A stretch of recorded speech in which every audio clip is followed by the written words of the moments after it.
Tepat seperti tebakan Ken, ketika Elle bangun bocah cantik itu langsung mencari keberadaan sang ayah.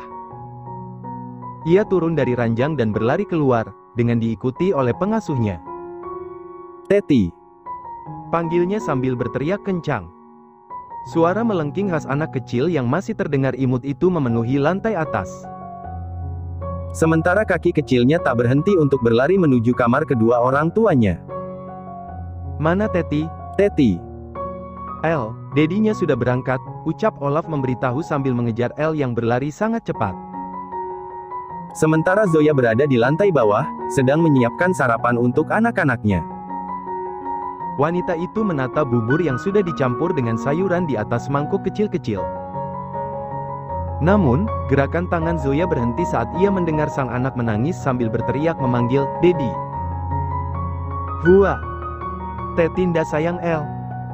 Pekik Elle sambil meronta, tidak mau digendong oleh Olaf.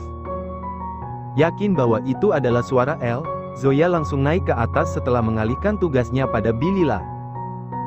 "Di, aku ke atas dulu ya." Elle kayaknya ngamuk deh gara-gara nggak lihat dedinya berangkat. Wanita yang sudah berumur itu langsung menganggukkan kepala sambil mengulum senyum. "Iya, Nona. Dia kan biasa menemani Tuan Ken sampai depan." Zoya menghela nafas, ibu beranak 5 itu tidak heran lagi dengan sikap Elle. Karena semua itu sudah seperti menjadi kebiasaan bagi mereka. Zoya naik ke atas dengan tergesa, Elle masih menangis kencang sambil guling-guling di lantai. "Ampun deh, anakan ular emang hobinya deket-deket biangnya ular terus." "Elle, sayang. Kenapa?" tanya Zoya membuat Elle menghentikan aksi guling-guling itu. Bocah cantik itu menatap Zoya dengan uraian air mata, terlihat sedih sekali karena pagi ini tidak bisa mengantar kepergian sang ayah. "Tetinda sayang Elle, Mom." "Tetinya Pelginda banunin Elle," jawab Elle sesenggukan.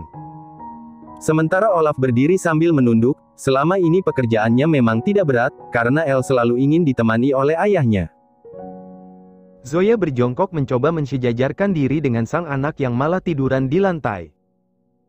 Wanita itu mengusap kepala Elle. "Tadi Dedi udah bangunin, tapi Elle-nya nggak mau bangun." "Ya udah dedinya berangkat deh." Mendengar itu, Elle malah semakin berteriak seolah tidak menerima alasan Ken. "Teti, lo kok malah begitu? Kan Elle yang nggak mau bangun." "Ah, Teti. Mommy iem," jerit Elle dengan suaranya yang melengking.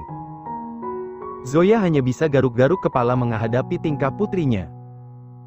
Dari dulu sampai sekarang, ia tidak pernah berhasil mendiamkan Elle saat menangis. Kalau sudah seperti ini, yang harus Zoya lakukan adalah memanggil pawangnya. Zoya bangkit dan menitipkan Elle pada Olaf, karena ia berniat untuk mengambil ponsel dan menghubungi Ken. Namun, sebelum itu anak ular-ulerannya malah keluar dari kamar, membawa boneka berwarna hijau panjang kesayangan Elle.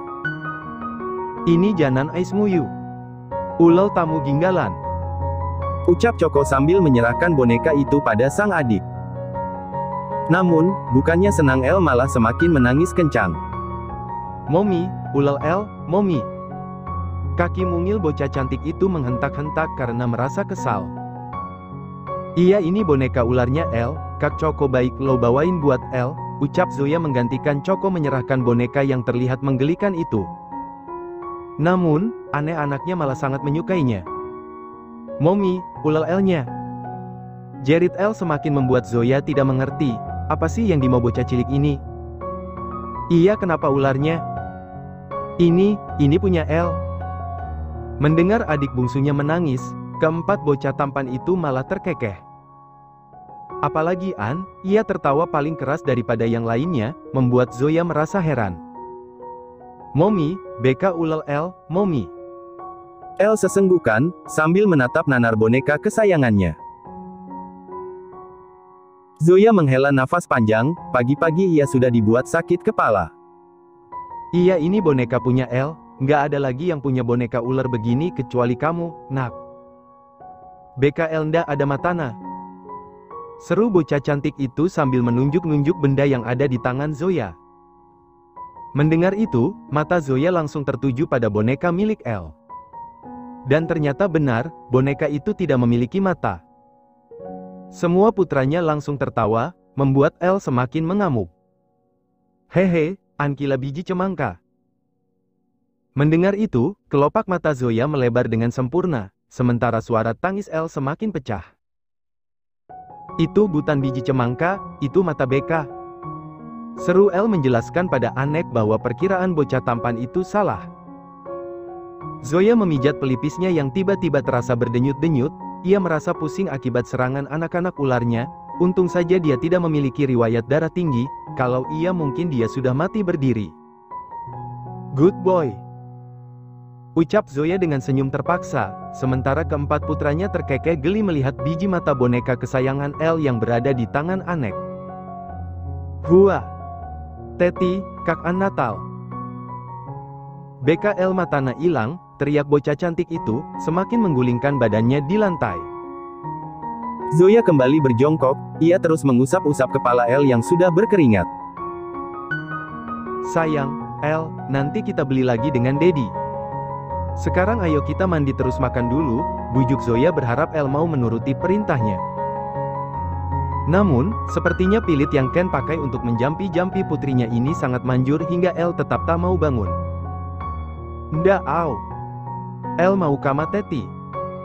Teti, BKL ndak ada matana, tolak El mentah-mentah, ia malah semakin sesenggukan dan memanggil-manggil sang ayah. Seolah tengah mengadu pada cinta pertamanya itu. Zoya menghembuskan nafas kasar. Tidak ada pilihan lagi, ia harus menghubungi Ken untuk membujuk El. Namun, niat wanita itu kembali urung, begitu mendengar suara kakek Abian yang berteriak dari bawah memanggil nama-nama anaknya. ABCDE, cicitnya yang kakung yang pinter, turun yuk. Ada Caka nih, panggil pria parubaya itu dengan suaranya yang cukup serak. Pagi-pagi Siska dan Caka sudah singgah di mansion milik keluarga Tan. Karena Siska sedang membawa putranya itu jalan-jalan. Saat melewati bangunan megah ini, tiba-tiba Caka meminta berhenti, ia menunjuk-nunjuk tanda ingin masuk. Hingga disinilah kedua orang itu sekarang. Mendengar nama Caka, El langsung bangun dari lantai, dia sudah seperti melihat setan. Zoya sampai merasa heran dengan tingkah putrinya yang tiba-tiba berlari dan bersembunyi di belakang tubuhnya. Lo kenapa, nak? Tanya Zoya sambil menghindari El, supaya bocah cantik itu keluar dari persembunyian. Mayu, El ndak, nanis ada Caca. Zoya langsung melongo, hanya karena ada Caka, bocah cilik ini langsung berhenti menangis dengan alasan malu. Benar-benar aneh bin ajaib. Ya sudah makanya anak cantik jangan menangis. Sekarang hapus air matanya, kita turun ke bawah ya, ucap Zoya sambil membantu El menghapus jejak basah di mata dan pipinya. Bocah cantik itu langsung mengangguk. Iya, El au kama ayang akung. El dan Zoya sudah bergandengan tangan. Bahkan ketiga kakaknya sudah turun dengan babysitter masing-masing. Namun, cobaan Zoya sepertinya belum berakhir, karena ada satu anak ular lagi yang sulit untuk diatur. Anek terus menyembunyikan tangannya, karena tidak mau turun dengan Nova. Dia berlari ke sana kemari dengan pekikan yang menggema. Ndak au. Tolaknya. Melihat itu, bahu Zoya semakin merosot. Yang bisa ia lakukan hanyalah sabar, sabar dan sabar. El sudah bersama dengan Olaf, bocah cantik itu menurut untuk turun ke bawah. Lain dengan Anek yang malah lari dan tiba-tiba memeluk lutut Zoya. Momi, Anda au tulun, adunya pada sang ibu dengan menunjukkan wajah yang memelas. Kenapa? Semua adik-adik An sudah turun, mereka semua sarapan sama-sama. An gak mau makan juga? Anek menggeleng cepat dan semakin memperkuat sistem keamanannya dengan memeluk lutut Zoya erat. Au mimiik acah. Mulut Zoya menganga, kebiasaan anak satu ini juga anehnya tiada taraf. Sudah lebih dari 2 tahun, tapi Anek masih saja meminum susu langsung dari sumbernya. Makan dulu, nak. Mimiik duyu. Janji abis itu makan? Anek mengangguk. Kama momi matanya. Oke, ayo ke kamar, ajak Zoya mengalah karena dia hampir kehabisan tenaga dan Anek langsung melepaskan pelukannya. Ia tersenyum sumringah lalu mengikuti langkah Zoya untuk mendapatkan buah kesukaannya. Pagi itu, semua anak-anak bermain di playground yang ada di mansion milik keluarga Tan, tepatnya di lantai bawah. Ken dan Zoya sengaja membuat tempat itu, khusus untuk arena bermain kelima anaknya. Ruangan itu dilapisi dengan karpet tebal, agar para anak ular bermain dengan aman. Karena biasanya anak-anak muda jatuh, jadi untuk mengantisipasinya Ken memasang karpet itu. Di saat semua anak-anak sedang bermain, Zoya dan Anek baru saja menyusul, pria kecil itu terlihat cukup puas setelah bertemu buah kesukaannya. Zoya datang dengan membawa mangkuk kecil berisi sarapan Anek, karena bocah tampan itu belum memakan makannya sama sekali. An, buka mulutnya dulu. Baru main mobil-mobilan, ucap Zoya memberi titah. Anek mendekat dengan lucunya dia membuka mulut dan melahap suapan Zoya. Kemudian bocah tampan itu kembali berlari ke sana kemari untuk ikut bermain dengan yang lain. Melihat itu, Zoya mengulum senyum tipis. Rasa lelah di tubuhnya seolah hilang setelah melihat tawa di wajah anak-anaknya. Tidak ada kebahagiaan lain di hati ibu beranak 5 itu, selain melihat malaikat kecilnya sehat dan tumbuh dengan baik. Zoe, panggil Siska tiba-tiba, membuat ibu muda itu menoleh. Senyum Zoya masih bersinar, mengisyaratkan bahwa dia senang melakukan ini semua. Meski ada beberapa babysitter, tetapi ia tidak bisa melepas anak-anaknya begitu saja. Apalagi putra sulungnya, apa-apa pasti harus dirinya. Sedang si bungsu dekat sekali dengan sang ayah. Kenapa, Kak?